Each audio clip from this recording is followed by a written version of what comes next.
നെന്മാറയിൽ 17-കാരനെ ക്രൂരമർദ്ദനത്തിന് ഇരയാക്കിയതിൽ പോലീസിന്റെ വിശദീകരണം ഇപ്പോൾ വന്നിട്ടുണ്ട്. മർദ്ദനം നടന്നിട്ടില്ലെന്നാണ് നെന്മാറ SHO പറയുന്നത്. വിദ്യാർത്ഥിയുടെ പക്കൽ കഞ്ചാവുണ്ടോ എന്ന് പരിശോധിക്കുകയാണ് ചെയ്തതെന്നാണ് പോലീസിന്റെ ന്യായീകരണം.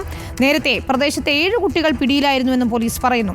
വിദ്യാർത്ഥി എന്തോ ചവയ്ക്കുന്നത് കണ്ടപ്പോൾ സംശയം തോന്നിയെന്നുമാണ് പോലീസ് വിശദീകരിക്കുന്നത്. ഇക്ബാൽ അറക്കൽ നൽകും വിവരങ്ങൾ.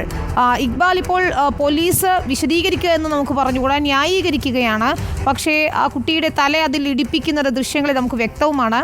ഇനിയിപ്പോൾ കഞ്ചാവ് കയ്യിൽ വെച്ചിരിക്കുന്ന ഒരാളാണെങ്കിൽ പോലും അതിന് നിയമപരമായ നടപടികൾ സ്വീകരിക്കുകയാണല്ലോ വേണ്ടത്. എന്തുകൊണ്ടാണ് ഇത്തരത്തിൽ 17 വയസ്സുള്ള ഒരു കുട്ടിയെ മർദ്ദിക്കേണ്ടുന്ന ഒരു സാഹചര്യം എന്തായിരുന്നു? പോലീസ് പറയുന്ന മറ്റു കാര്യങ്ങൾ എന്താണ്? ഇതിലിപ്പോൾ SP തന്നെ റിപ്പോർട്ട് തേടിയിട്ടുണ്ട്, അന്വേഷണത്തിന് നിർദ്ദേശിച്ചിട്ടുണ്ടെന്നാണ് മനസ്സിലാക്കുന്നത്.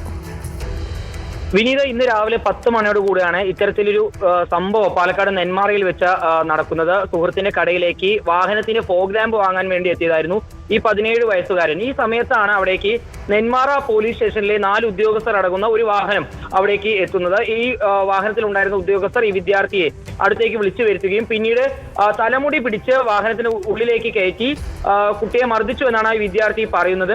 സാരമായി തന്നെ തലയ്ക്കും കഴുത്തിനും മർദ്ദനമേറ്റു. അതിനുശേഷം പിന്നീട് ലാത്തി ഉപയോഗിച്ച് കുത്താൻ വന്നപ്പോൾ താൻ അവിടെ നിന്ന് ബലം പ്രയോഗിച്ച് മാറുകയായിരുന്നു എന്നാണ് ഈ വിദ്യാർത്ഥി ഏതായാലും ഇപ്പോൾ പരാതിയിൽ പറയുന്നത്. പിന്നീട് ഈ സംഭവം ഒതുക്കി തീർക്കാനുള്ള ശ്രമങ്ങൾ പോലീസിന്റെ ഭാഗത്ത് ഉണ്ടായി എന്ന് വിദ്യാർത്ഥിയുടെ മാതാപിതാക്കളും പറയുന്നു. ഏതായാലും ഈ സംഭവവുമായി ബന്ധപ്പെട്ട് പോലീസിനോട് ചോദിക്കുമ്പോൾ അവർ വിചിത്രമായിട്ടുള്ള ഒരു മറുപടിയാണ് പറയുന്നത്.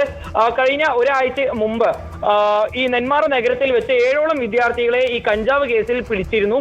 ഇതിനുശേഷം പ്രദേശത്തെ കഞ്ചാവ് വിൽപ്പനയുമായി ബന്ധപ്പെട്ട ആളുകളെ പരിശോധിക്കുന്നതിനായി വലിയ രീതിയിലുള്ള ഒരു തിരച്ചിൽ തന്നെ പോലീസ് നടത്തിയിരുന്നു. ഇതിന്റെ ഭാഗമായിട്ടുള്ള ഒരു പരിശോധന മാത്രമാണ് നടത്തിയത്. വിദ്യാർത്ഥി എന്തോ ചവയ്ക്കുന്നത് കണ്ടപ്പോൾ സംശയം തോന്നി. വിദ്യാർത്ഥിയുടെ പെരുമാറ്റത്തിലും സംശയമുണ്ടായിരുന്നു.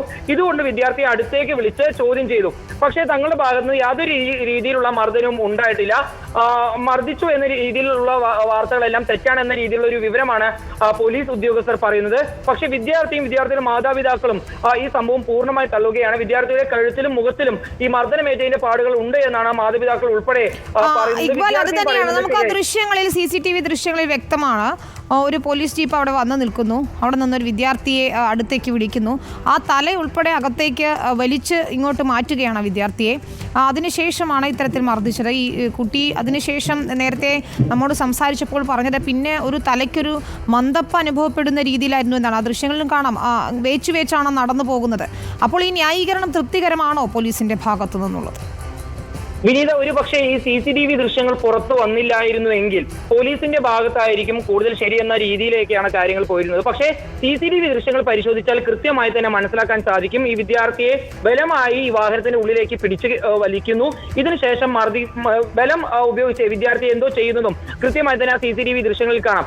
പിന്നീട് വിദ്യാർത്ഥി അവിടെ നിന്നും പോകുമ്പോൾ ഈ പോലീസ് ഉദ്യോഗസ്ഥർ വാഹനത്തിൽ പുറത്തിറങ്ങാൻ ശ്രമിക്കുന്നുണ്ടെങ്കിലും വിദ്യാർത്ഥിയുടെ പിറകെ പോകാൻ ഉദ്യോഗസ്ഥർ ആരും ശ്രമിക്കുന്നില്ല. ഇവർ വാഹനമായി അവിടെ നിന്ന് കടന്നു പോവുകയാണ് ചെയ്യുന്നത്. ഒരു പക്ഷേ കഞ്ചാവ് ഈ വിദ്യാർത്ഥിയുടെ കയ്യിലുണ്ടെന്ന് പരിശോധിക്കാൻ വേണ്ടിയാണെങ്കിൽ ഉദ്യോഗസ്ഥർക്ക് വാഹനത്തിൽ നിന്ന് പുറത്തിറങ്ങി വിദ്യാർത്ഥിയെ ദേഹ പരിശോധന നടത്താം, അതല്ലെങ്കിൽ മറ്റു രീതിയിലുള്ള പരിശോധനകൾ നടത്താം.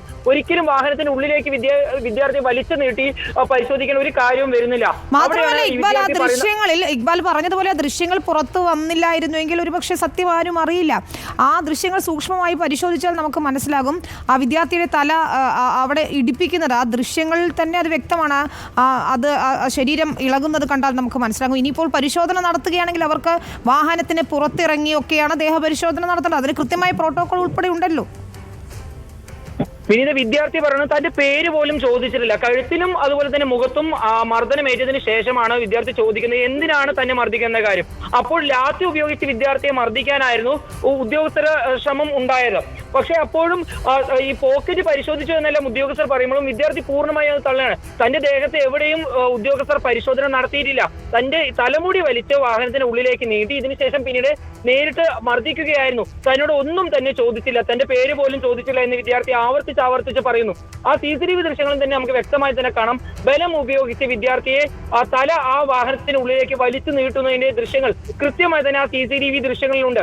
അതിനുശേഷം ആ വിദ്യാർത്ഥി ബലം ഉപയോഗിച്ചാണ് ആ വാഹനത്തിൽ നിന്ന് പുറത്തേക്ക് വരുന്നതും ആ വിദ്യാർത്ഥി പറയുന്നത് ലാത്തി കണ്ടപ്പോൾ തനിക്ക് ഭയമായി, ഈ സമയത്താണ് ബലം ഉപയോഗിച്ച് തല പുറത്തേക്ക് വലിച്ചു നീട്ടി പുറത്തേക്ക് ഓടിയത്. എന്തിനാണ് തന്നെ മർദ്ദിക്കുന്നതെന്ന് പോലും മനസ്സിലായില്ല. പക്ഷെ അപ്പോഴേക്കും മർദ്ദനം തനിക്ക് ഏറ്റിരുന്നു. ഏതായാലും ഈ വിഷയവുമായി ബന്ധപ്പെട്ട് അന്വേഷണം നടക്കണം.